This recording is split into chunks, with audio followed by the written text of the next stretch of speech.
I'm Joni Armstrong, Director of Project Access, which is the Department of Elementary and Secondary Education Division of Special Education agency that is dedicated to students with autism in public schools.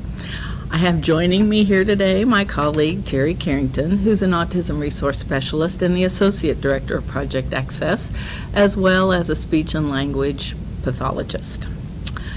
It's recently come to our attention that several school districts throughout the state of Missouri have called parents to come and pick up their special needs child as a result of that child acting out inappropriately at school. We thought it might be a good idea to go over some of the basic information that and strategies that would avoid that particular issue coming up. As you know, free appropriate public education requires the school to take positive action to help a student. Sending the student home isn't on that option of list, or isn't on that list of options as far as FAPE is concerned. We understand that there are those rare circumstances where parents picking up a child from school is acceptable. However, the solution is certainly not the first choice. We'd like for you to ask yourself some questions. Okay, the next question would be, does the IEP include strategies for assisting the student at school when such circumstances occur? In other words, you need to be proactive, think ahead of time, and enter that information into your IEP.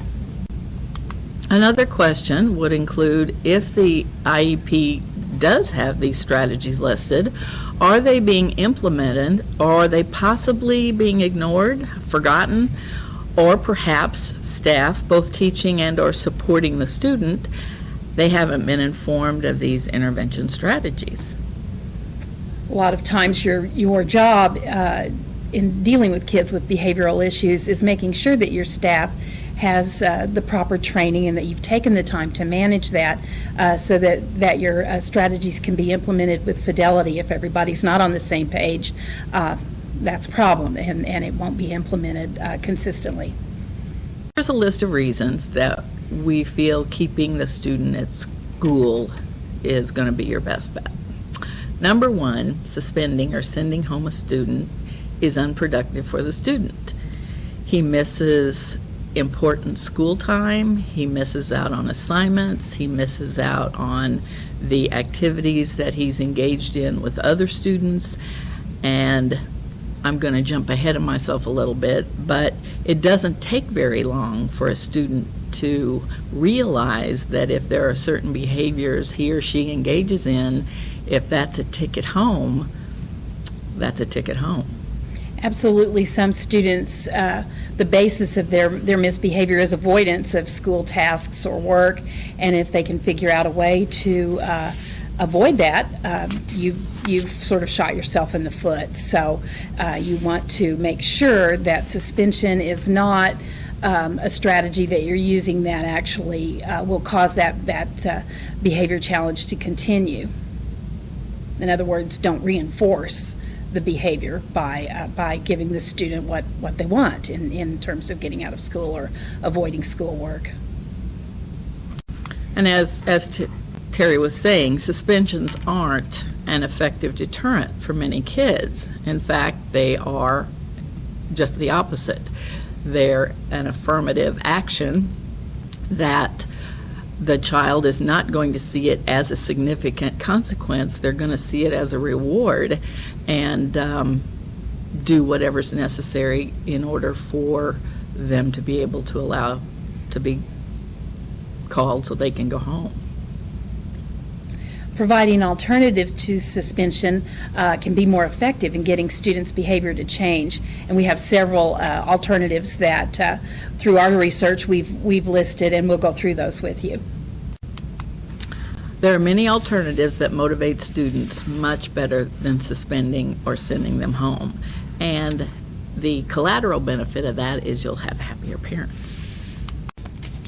So you can start out with in-school suspension or break time. I think we're going to address in-school suspension a little bit later in this webinar, but you just want to make sure the in-school suspension isn't reinforcing avoidance behavior as well. So that's something that you want to think about, but it certainly can be used. And incorporating a student into some school service, or perhaps holding a mini course. It would not be unlike a social story, but having just a mini lesson on when you're feeling like this, these are some options you can do instead. Of course, there's also counseling. If you feel whatever the behavior is warrants visiting with a counselor, perhaps the student enjoys the counselor's company, and that would be a reinforcing option. There's always community service where the youngster could be a benefit to the community.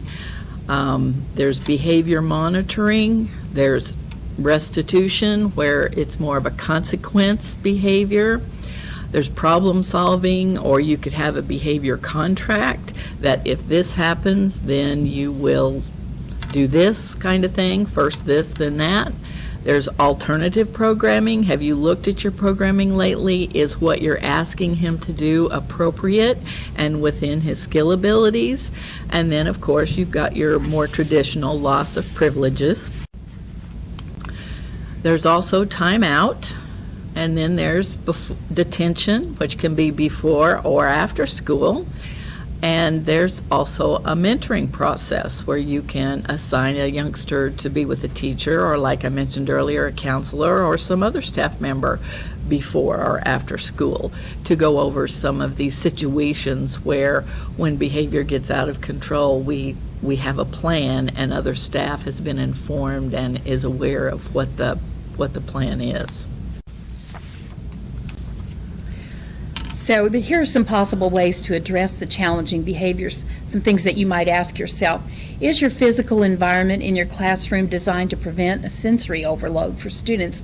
We know that sometimes challenging behavior is based in the fact that a child's not regulated, not ready to learn. Are there some things that you can do in terms of noise, in terms of lighting, in terms of helping that student regulate his system, providing maybe a quiet space, all kinds of things that you can do, a sensory diet to prevent the student from having his sensory system overloaded, and that then escalates into a more significant behavior. And you also want to look at your classroom environment in terms of structure and predictability. If the student doesn't know what's going to happen next, maybe that non-preferred task that they're involved in just lasts forever and ever, and they don't realize that if they get that done later on, there's going to be a more preferred task. Not being able to predict causes anxiety for students, and that anxiety level can certainly escalate and be the precursor to some challenging behavior. So look carefully at your environment, both the physical environment and then how you've set up time and so on in your classroom to be proactive and make sure that you have a regulated student who's ready to be a participant in your classroom and ready to learn. And Terry, I think these are really good points. I think a lot of times we forget that students do have these sensory challenges. Absolutely. And they do look very behavior-ish, if you will, and that they are willful and pre-planned even sometimes, when the reality is it really is a sensory overload. And if you're not really familiar with what this sensory piece of autism is about, we do offer a day-long workshop with a certified occupational therapist, and she does an excellent job at giving you strategies and ways to assist students who do have sensory issues. And I would strongly encourage you to take a closer look at that if you don't have a good background in that, because I believe our students with autism many times are blamed for behavior that's really a sensory-based issue. And if we just understood it, it would prevent a lot of problems. Absolutely. Another thing to consider in looking at challenging behaviors is do you provide sufficient instructional flexibility? Do you accommodate for the social, communication, and academic needs of your students? Some of the ways to do that, which I know you're familiar with, is you can modify the tasks. If timing is an issue and you have a youngster, say, who's a little bit of a perfectionist, maybe you don't have him do the entire assignment. Maybe he can skip every other question, or he does the every third question, but so that he finishes on time with everybody else and doesn't get so bogged down in being stressed about getting it done in the time that's allotted. Giving your youngster choices for some of the activities. Can you provide choices? Can you give him the option to work on his math homework for the next 10 minutes versus work on his spelling homework for the next 10 minutes? Or can he have a choice to do art before he does music, or have some computer time?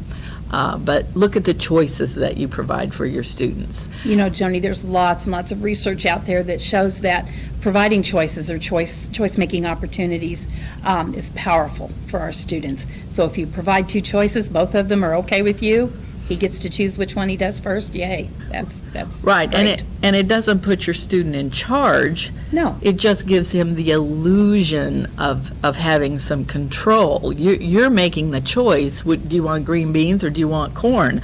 I didn't say you didn't have to eat a vegetable, but you get the illusion and the option of choosing which one you like.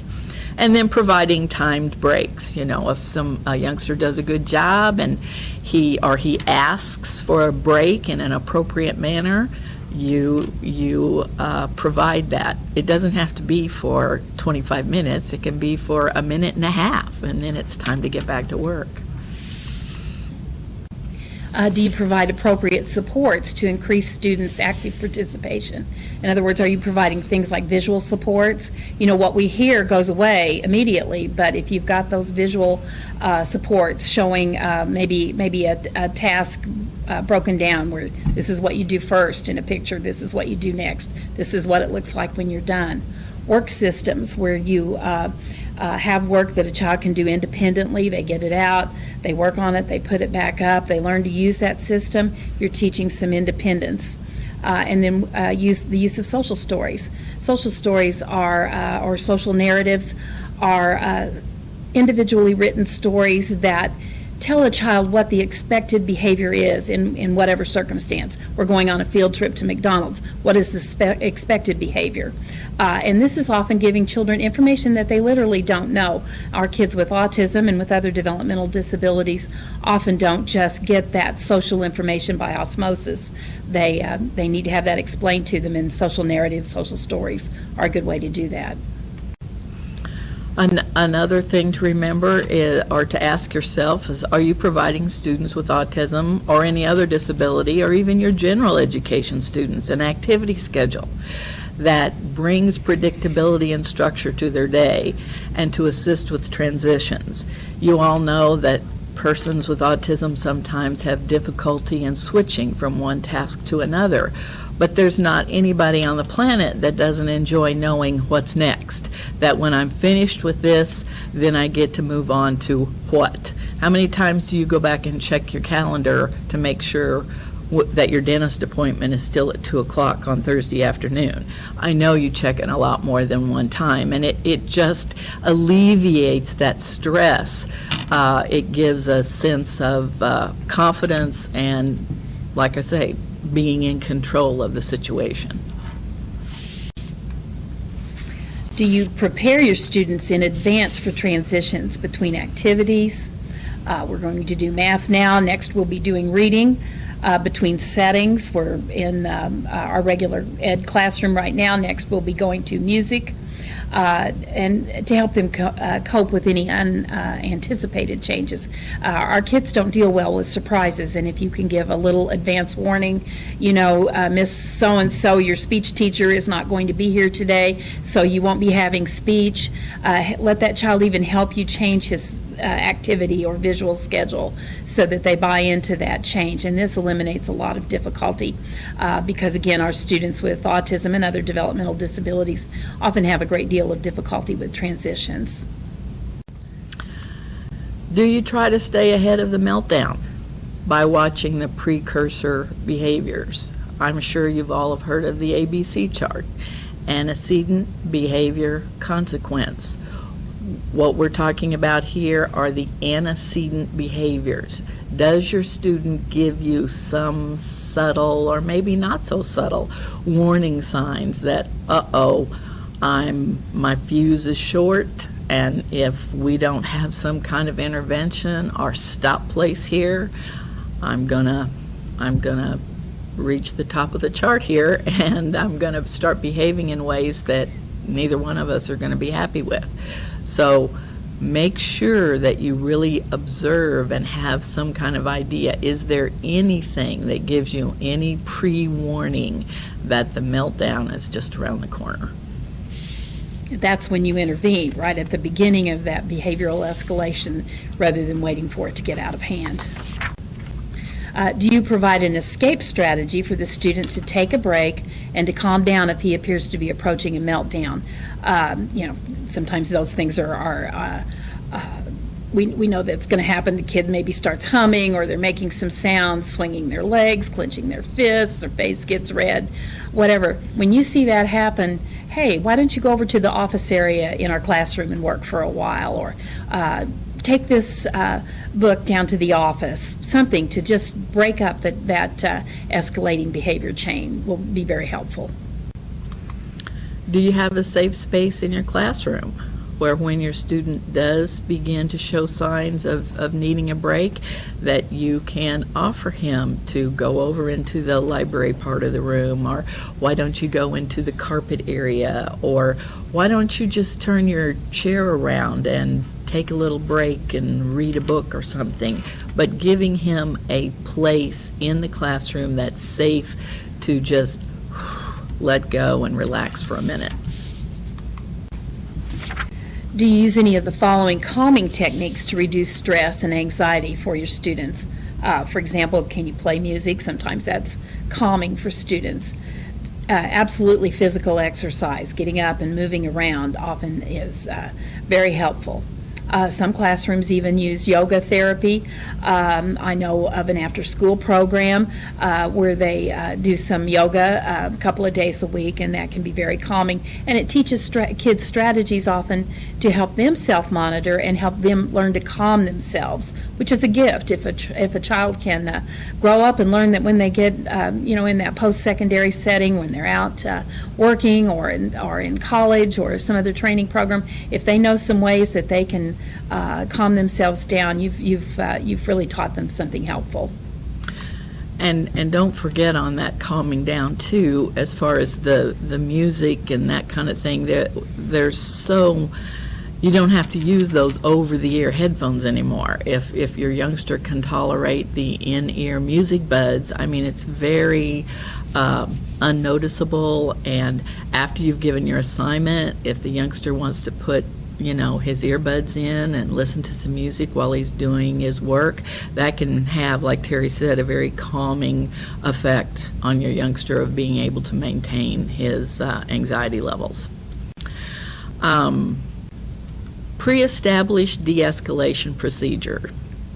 You kind of have to front load behavior plans sometimes, but that's what this is about. This is about putting in the effort and the time and getting the plan figured out, that if we see the markers that a inappropriate behavior is on its way, do we know what the pre-established way to de-escalate is, so that we can respond to a meltdown before it gets into a full-blown problem where someone might hurt themselves or some other youngster or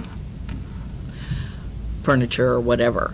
And that's with your IEP team. You need to get together and take a look at what strategies are in place to de-escalate the particular youngsters that you're dealing with, because each one is going to be different. One size is not going to fit all. Do you have pre-established safety procedures in place if you have to resort to a restraint or seclusion procedure in an emergency situation? So in other words, what are you going to do in an emergency? What are some things that will work? Maybe you've got a child who you know better than to touch that child when he's in an escalated state. You know that maybe you need to move children to another place in the building, clear the room, and you may want to have a plan for something like that. You just want to make sure that everyone's safe during that time, and so it's really good to have a plan in place. Everybody knows they're part of the plan. Everybody knows what to do, and they can do it calmly and with some dignity for the student. Do you always strictly adhere to those safety guidelines that we've just been discussing in restraining or secluding the student during a crisis? You want to know what these procedures are, what these strategies involve, and you want to have them come through you on automatic pilot. You know them so well that if you have to kick into that kind of mode, there's no hesitation whatsoever. You know what to do. We have a couple of resources here that will be on your screen.